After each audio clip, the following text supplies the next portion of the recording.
नमस्कार। तो कहिए कैसे हैं आप। मेरा नाम है राघव रघुवंशी।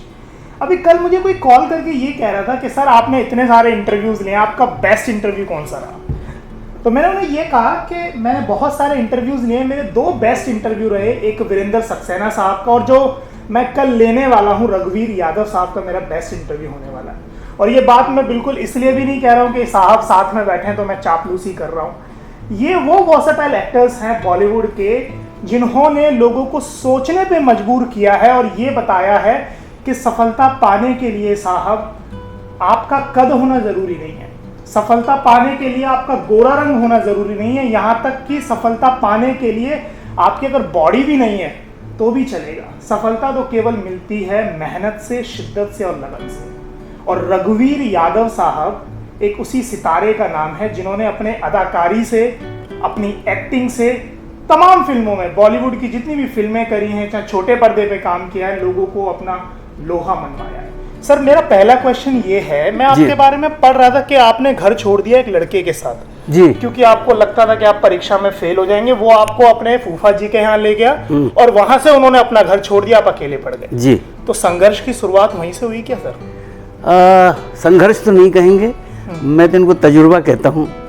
संघर्ष तो अगर ना हो तो मज़ा नहीं ज़िंदगी में। बिल्कुल। तो तजुर्बे थे ज़िंदगी की, लाइफ में जब आपके सामने कुछ नहीं होता तभी काम करने का, तभी आप जूझते हैं कि आप कैसे अपनी ज़िंदगी को संभालें और अपनी ज़िंदगी का रास्ता इख्तियार करें, तय करें।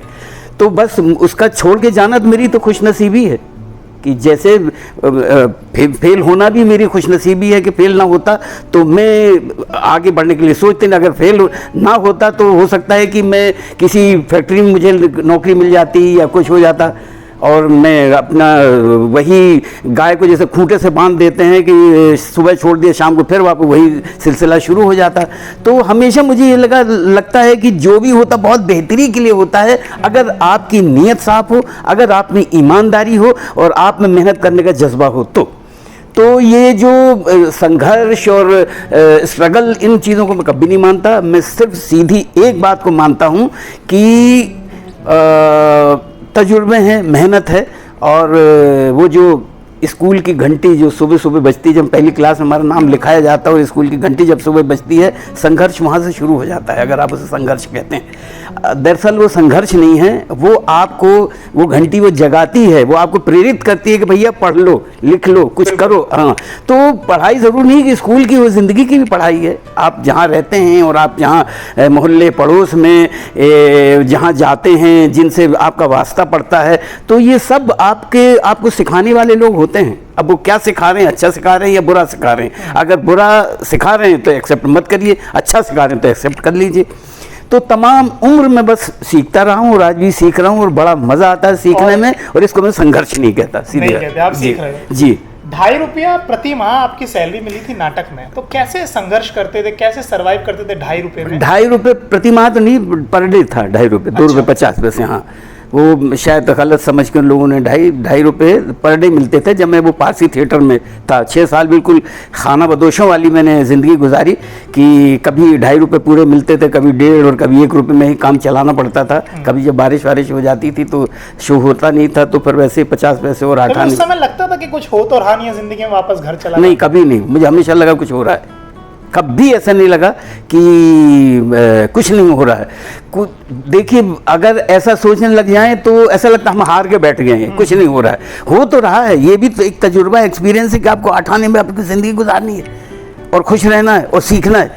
तो मैं सब सच बता रहा हूँ कि सबसे बेहतर मेरी ज़िंदगी के वही दिन थे, वो जो खाना बदोशों वाली, जिन दिनों में मुझे ज़िंदगी जीने का एक जो सलीका मिला, जो मुझे तहज़ीब मिली ज़िंदगी को जीने के लिए, और जो मुझे ज़िंदगी का एक डिसिप्लिन मिला, वो मुझे वहाँ मिला उस जगह पे, जब मैं 2.5 रुपये और 1.5 रुपये और 8 आने में गुजारा किया करता था।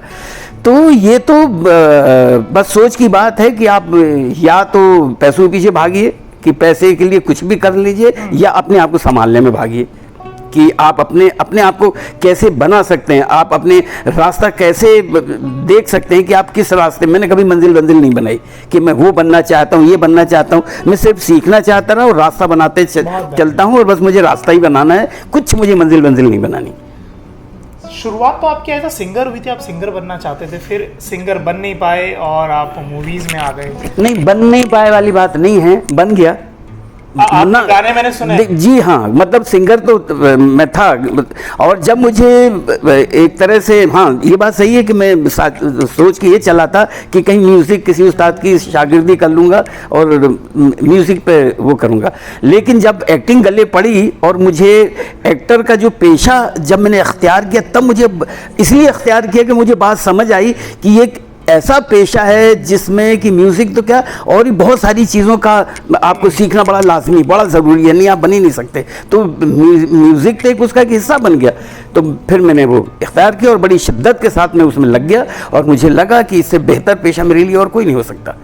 एक ऐसा शख्स जिसको ₹1.5 प्रतिदिन मिल रहा था और आगे चल के उसको इंटरनेशनल प्राइज मिलता है, जी, मैसी साहब के जी, तो वो अचीवमेंट था, आपको कैसा लगा उस दौरान? जिम्मेदारी, वो जिम्मेदारी, जी जी, जिम्मेदारी हमेशा, कभी भी कुछ वाहवाही होती है या कुछ भी होता है, अगर कोई अवार्ड दे दिया जाता है तो मुझे बहुत बड़ी जिम्मेदारी लगती है कि इस जिम्मेदारी को अब मुझे और बाखूबी तहे दिल से और बड़ी शिद्दत के साथ निभाना पड़ेगा, नहीं तो इस अवार्ड के कोई मायने नहीं है। तकबीर साहब, किसी ने कहा है आपसे कि आप तो हीरो बनने चले हो, आपकी तो ना हाइट है ना रंग है, इंफीरियर कॉम्प्लेक्स, तो उस इंफीरियर कॉम्प्लेक्स को कैसे हराया करते हैं? मैंने कभी नहीं हुआ। मुझे जो ईश्वर ने दिया है उसको लेकर मैं क्यों टाइम ज़ाया करूं?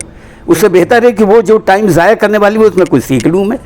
अगर कामयाबी मिली तो मिली, नहीं मिली तो नहीं मिली। मैं तो अपनी तरह ईमानदारी से लगा हूँ और कभी जल्दबाजी नहीं की मैंने किसी चीज़ के लिए कि अभी हो जाए।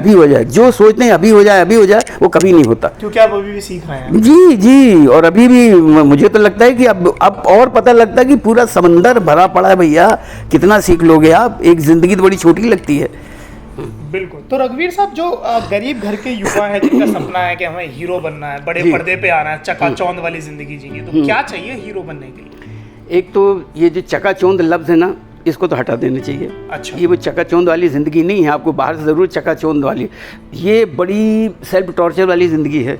आप जितना अपने आप को टॉर्चर कर पाएंगे वही आपको आगे ले जाएगी और आपको चीज़ों को समझाने में आपको सहूलियत पैदा करेगी, अगर आप सही मायने में। और दूसरी बात ये है कि देख के और आप यूं ही अगर चल पड़ेंगे चकाचौंध को देख के, तो आप कभी कामयाब नहीं होंगे, जिसको कामयाबी कहते हैं। हालांकि मैं नहीं मानता ये कि आप उसमें खुश नहीं हो पाएंगे, फिर या तो फ्रस्ट्रेशन बढ़ेगा, डिप्रेशन बढ़ेगा और आप कहीं के नहीं रहेंगे। उससे पहले आप जो करने चाहते हो उसके बारे में सोचिए, तो आप क्या करने जा रहे हैं, क्या उसमें कुछ सीखना लाजमी नहीं है, क्या ज़रूरी नहीं है जो आप करने चाहते हैं। आप कुछ भी अगर करते हैं तो उसके लिए उससे पहले ट्रेनिंग, खुद को ट्रेन करना बड़ा ज़रूरी है। दूसरी बात ये कि सबसे पहले अपनी खूबियाँ और खामियों को देख लीजिए कि आप में क्या खूबियाँ क्या खामियाँ। जो खूबियाँ हैं ईश्वर ने आपको दी हैं, तो वो खूबियों को वहीं तक मत रहने दीजिए, उनको और थोड़ा सा निखारिए, उस पर मेहनत करिए, उस पर काम करिए, और जो खामियां हैं उनको खूबियों में तब्दील करिए। बस यही सीधा ज़िंदगी का फ़लसफ़ा है जो मुझे लगता है। और किसी उम्र में आप सीखना शुरू कर सकते हैं। उम्र कभी कुछ नहीं होती, कभी आड़े नहीं आती। अगर आपकी नीयत सीखने की और सही ज़िंदगी गुजारने की है तो बस सीखते रहिए, सीधी बात ये है। दो चीज़ें जो आप फॉलो करते हैं, दो चीज़ें जो रघुवीर यादव फॉलो करता है एक्टिंग में अभी तक जो आप फॉलो करते हुए, एक तो डूबना मुझे बड़ा मज़ा आता है कि कोई भी काम करूं डूबने में बड़ा मज़ा आता है, डूबता नहीं तो मुझे मज़ा नहीं आता। एक तो मैं ये फॉलो करता हूं। दूसरी बात ये ईमान, और बस यही है। सबसे पहले मेरा तो डूबना ही है कि पूरी तहे दिल से पूरी शिद्दत के साथ डूब जाइए, दाएं बाएं आपको कुछ नज़र ना आए। वो अर्जुन का जो तीर, बिल्कुल एकलव्य, बस वही कि बस आपकी नज़र वहीं होना चाहिए। तो बस वही है कि नज़र वहीं रखता हूँ, फिर इधर उधर मुझे नज़र नहीं आता, दिखाई नहीं देता। जब तक वो काम ख़त्म नहीं होता तब तक मैं उसी में डूबा रहता हूँ, और पूरी तरह नहीं डूब पाता क्योंकि कोशिश करता हूँ डूबने की। बड़ा मुश्किल है भैया, दूसरे की ज़िंदगी जीना, दूसरे की सोल को, दूसरों की आत्मा पे काम करना बड़ा मुश्किल होता है। तो बस वही है कि जो ज़िंदगी में देखा है, जो सीखा है, उन्हीं को याद कर कर के उनको उसका एहसास, बिल्कुल। क्योंकि एक तो हमेशा आपको अपने कान, अपना दिमाग तो मत खोलिए, कान खोलिए और दिल खोल लीजिए, दिमाग अपने आप खुल जाएगा। बिल्कुल। तो बस वही रहा है, तो उसी में जीता हूँ, बड़ा मज़ा आता है ये। क्या लगता है सर, सफलता पाने के लिए क्या चाहिए? मेहनत,